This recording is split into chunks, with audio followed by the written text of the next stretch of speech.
நிச்சயம் உன் குழந்தை நான் காப்பாற்ற வேண்டாம். நான் தான் வளர்ப்பேன், நான் தான் வளர்ப்பேன். என்ன கார்த்திக் தனியா பேசிக்கிட்டு இருக்க?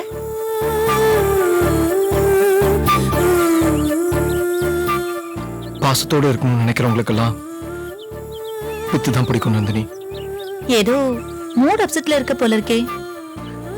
என்ன போன் பண்ணி வர சொன்ன காரணத்தை நீ சொன்னா நான் போயிடுவேன்.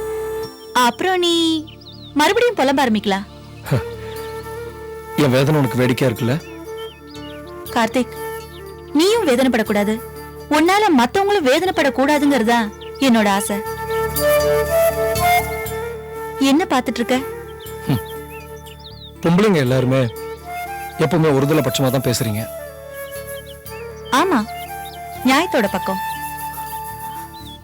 சரி, நாம பேசினா அது வேற ரூட்ல போயிடும். நீ சொல்ல வந்ததை மட்டும் சொல்லு. நந்தினி, நீ என்னோட ஃப்ரெண்டுங்கிறதுனால உன்கிட்ட மட்டும் சொல்றேன். எல்லாரும் என்ன சராசரி ஆம்பளையா தான் நினைச்சிடறாங்க. நான் வேற எந்த சுகத்துக்கும் ஆசைப்படல.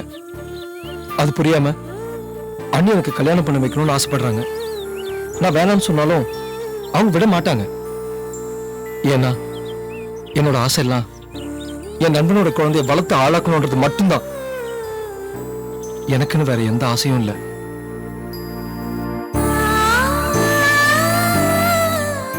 என்ன பாக்குற? அந்த குழந்தைய பெத்தவ உயிரோட தான் இருக்கா. அவளுக்கு இல்லாத அக்கறை உனக்கா? அதெல்லாம் எனக்கு தெரியாது. இந்து எனக்கு வேணும். நான் தான் அவளை வளர்க்கணும். அப்பதான் அண்ணி என் கல்யாண பேச்சு எடுக்க மாட்டாங்க. இத நேரடியா உங்க அண்ணிக்கிட்டே சொல்லலாமே. இல்ல நந்தினி, என் அண்ணிய என்னால நேரடியா எதிர்த்து பேச முடியாது. இது மரியாதையா இல்ல வீக்னஸா? நீ எப்படி வேணாலும் வச்சுக்கோ. ஆனா அந்த குழந்தை நான் தான் வளர்க்கணும். அதுக்கு நீ தான் சாந்தி கிட்ட பேசணும். என்னது, நானா? ஆமா நந்தினி, ப்ளீஸ். நம்ம விஜயோட ஆசை நிறைவேறணுன்றதுக்காக நீ தான் அவகிட்ட பேசணும். கேக்குறேன். ஆனா நான் கேட்டா சாந்தி ஒத்துக்குவாங்களா? கேட்டுதான் பாரு. சாந்தி நிறைய கேள்வி கேட்டா பதில நான் அப்புறம் சொல்றேன். நீ முதல்ல கேளு. சரி கார்த்திக், நீ குழந்தை மேல வச்சிருக்கிற பாசத்தினால கண்டிப்பா நான் போய் கேக்குறேன். தேங்க்ஸ் நந்தினி. ஓகே கார்த்திக், நான் போயிட்டு வரேன். Okay, bye. பை.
வாங்க சார், வாங்க.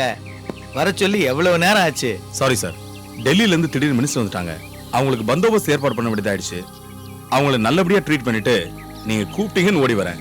சரி, இப்போது சாவகாசமா உட்காந்து பேசலாமா இல்ல அப்படியே ஓடணுமா? தாராளமா உட்காந்து உட்காருங்க.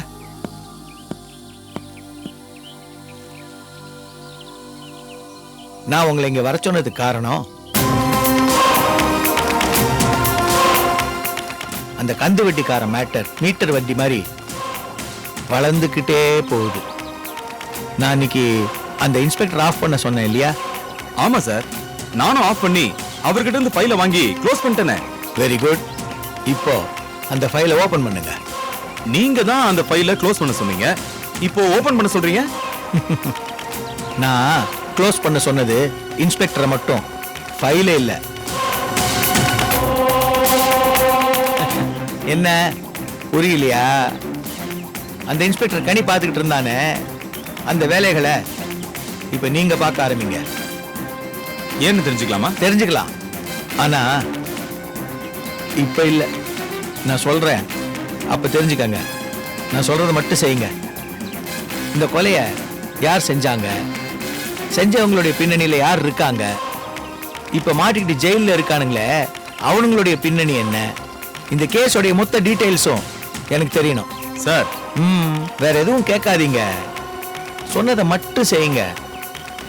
Okay sir. சரி, ஏதாவது சாப்பிட்டு போறீங்களா? டியூட்டில இருக்கனே. காபி டீயே சொன்னேயா.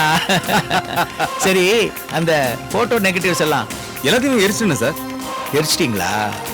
சரி, ஓகே ஓகே, நான் வரேன். தேங்க்யூ.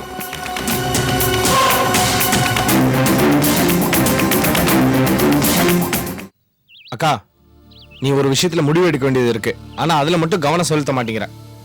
என்ன பாக்குற? இந்த கிழமை கிழவி கார்த்திக் இவங்க எல்லாம் எப்ப இந்த வீட்டை விட்டு துரத்த போறோம்?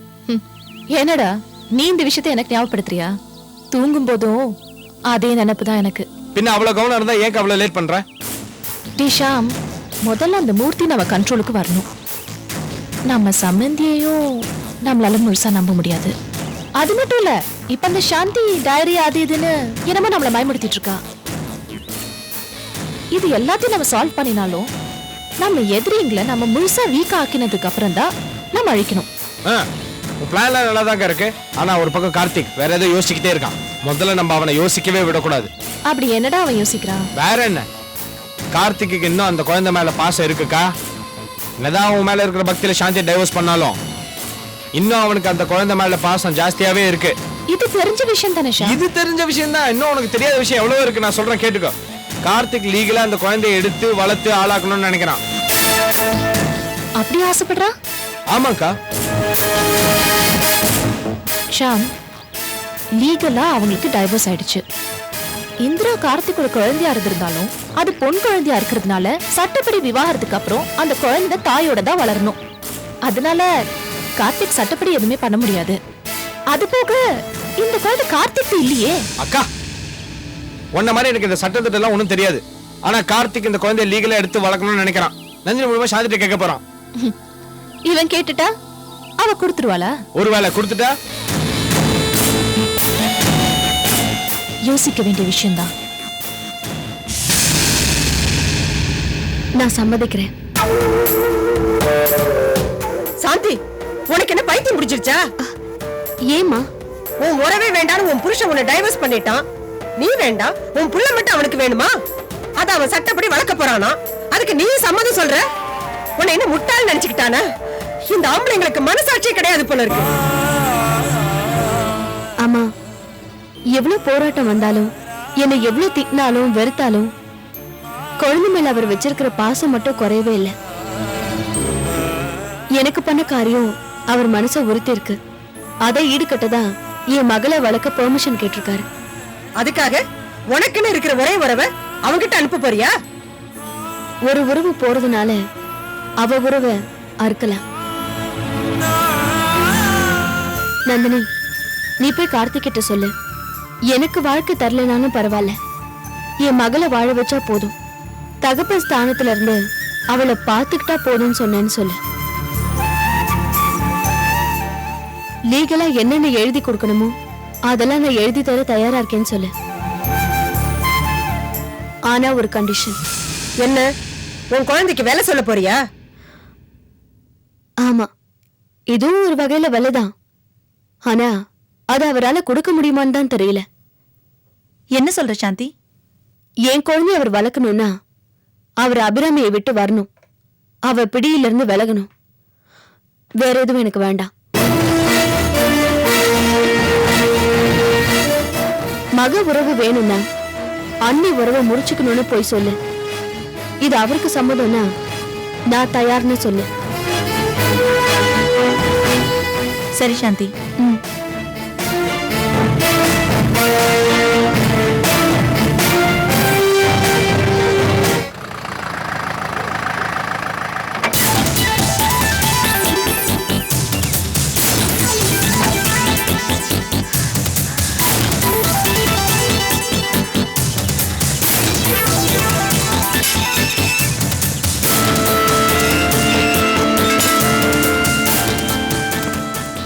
வணக்கம் சார். திவ்யா மர்டர் கேஸ்ல 2 பேர் சரண்டர் ஆனாங்கல்ல, ஆமா சார். அவங்க கிட்ட நான் கொஞ்சம் என்கொயரி பண்ணணும். விசாரணை எல்லாம் முடிஞ்சு போச்சு சார். இருந்தாலும் சந்தேகத்தின் அடிப்படையில் அவங்க கிட்ட நான் கொஞ்சம் விசாரிக்க வேண்டியிருக்கு. ஓகே சார், தாராளமா பண்ணுங்க.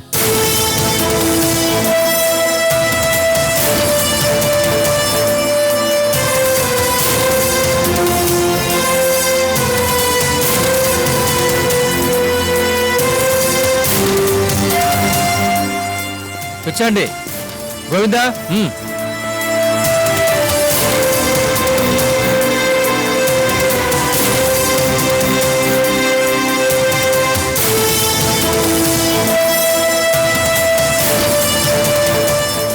பிச்சாண்டி, கோவிந்தன், திருநெல்வேலி தாமர குளத்துல இருந்து பொழைக்கிறதுக்காக பட்டணம் வந்த நீங்க 2 பேரும் திவ்யாவை கொலை பண்ணன்னு கோர்ட்ல சொல்லி நீங்க 2 பேரும் உள்ள வந்திருக்கீங்க. ஓகே, உண்மையை சொல்லிட்டு தான் உள்ள வந்திருக்கோங்க ஐயா. தெரியும். ஏய், போலீஸ் டிபார்ட்மெண்ட்ல 20 வருஷம் அனுபவம் இருக்கு எனக்கு. சிட்டில கொள்ளையடிக்கிறவன்ல இருந்து கொலை பண்றவன் வரைக்கும் ராபரி, பிக் பாக்கெட், இவங்க அத்தனை பேர் பட்டியலும் என்கிட்ட இருக்கு. என்கிட்ட போய் சொல்லாதீங்க.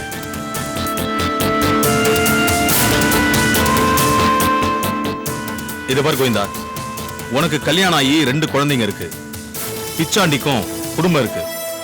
ஏதோ சூழ்நிலையில கோர்ட்டுல நீங்க தான் கொலை பண்ணதா சொல்லி இப்ப உள்ள வந்திருக்கீங்க. சார், திரும்பவும் சொல்றோம், திவ்யாவை நாங்க தான் கொலை பண்ணோம். சரி, நீங்க தான் கொலை பண்ணீங்க. பண்ண சொன்னது யாரு?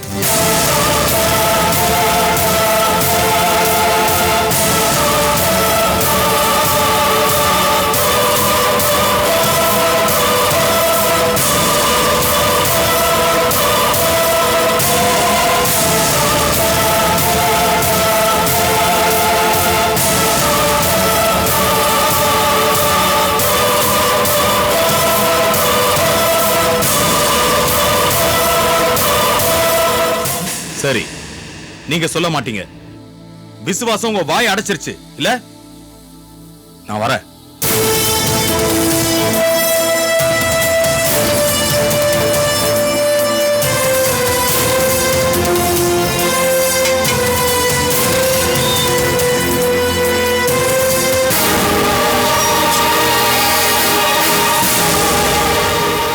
இவர் இங்க வந்தாரு.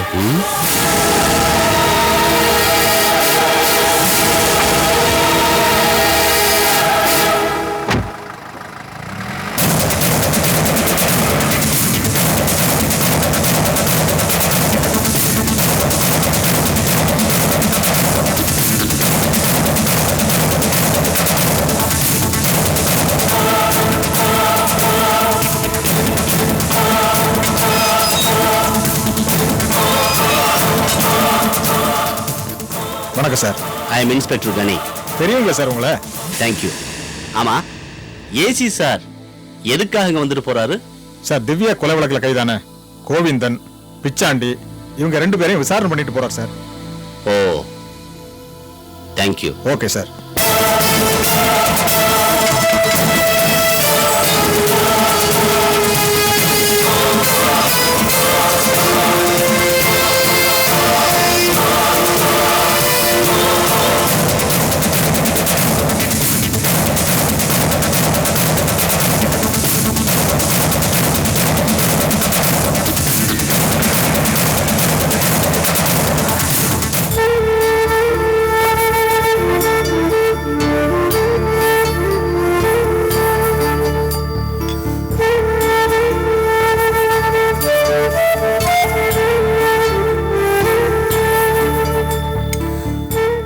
ஹாய் கார்த்திக். வானந்தினி, உட்கார்.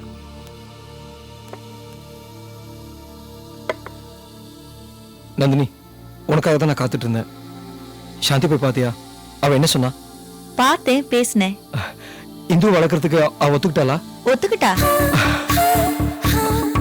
எஸ். ரொம்ப தேங்க்ஸ், ரொம்ப தேங்க்ஸ் நந்தினி. இது ஒன்னால மட்டும்தான் முடியும்னு எனக்கு நல்லா தெரியும். வெயிட் வெயிட், அவ சொன்னதை நான் முழுசா சொல்றேன். அதுக்கப்புறம் நீ எனக்கு நன்றி சொல்லு. அவ என்ன சொல்லியிருந்தாலும் பரவாயில்ல, குழந்தைய வளர்க்கறதுக்கு ஒத்துக்கிட்டால அதுவே எனக்கு போதும். என்ன குழந்தைய அவன் கிட்ட கொடுக்கறதுக்கு அவ என்ன எதிர்பார்க்கறா? ஏதாவது எதிர்பார்ப்பான்னு நீயா எதிர்பார்க்கறியா? என்னதான் இருந்தாலும் அவ குழந்தை இல்லையா? நானே வளர்த்தாலும் வளர்த்ததுக்கு அப்புறம் அவளை பார்க்கணும் பேசணும்னு அவளுக்கும் ஆசை இருக்கும் இல்லையா? அதான் சொன்னேன். இல்ல இல்ல, அதெல்லாம் கேட்கல. குழந்தைய நீ வளர்க்கறதுல அவளுக்கு பரிபூர்ண சம்மதம். குழந்தைய கொடுத்தத சாக்கா வச்சு பிற்காலத்துல அவ உன் கூட வாழணும்னு கேட்க மாட்டாளா? அவளுக்கு நீ வாழ்க்கையும் தர வேண்டாமா, சேர்ந்தும் வாழ வேண்டாமா? ஆனா நீ நல்லா இருக்கணும்னா அதுக்கு நீ ஒண்ணே ஒண்ணு செய்யணுமா? என்ன? அபிராமி பிடியிலிருந்து நீ வெளியில வரணுமா?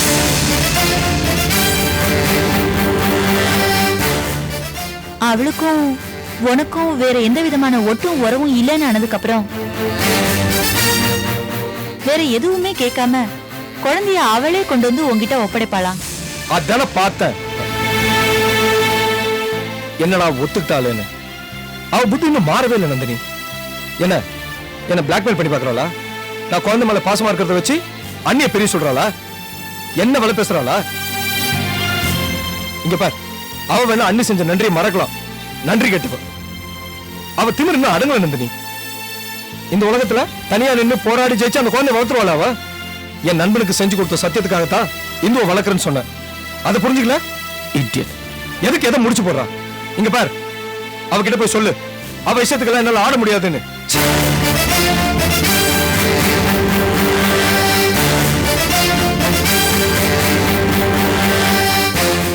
நந்தினி, எனக்காக நீ போய் பேசினதுக்கு ரொம்ப நன்றி.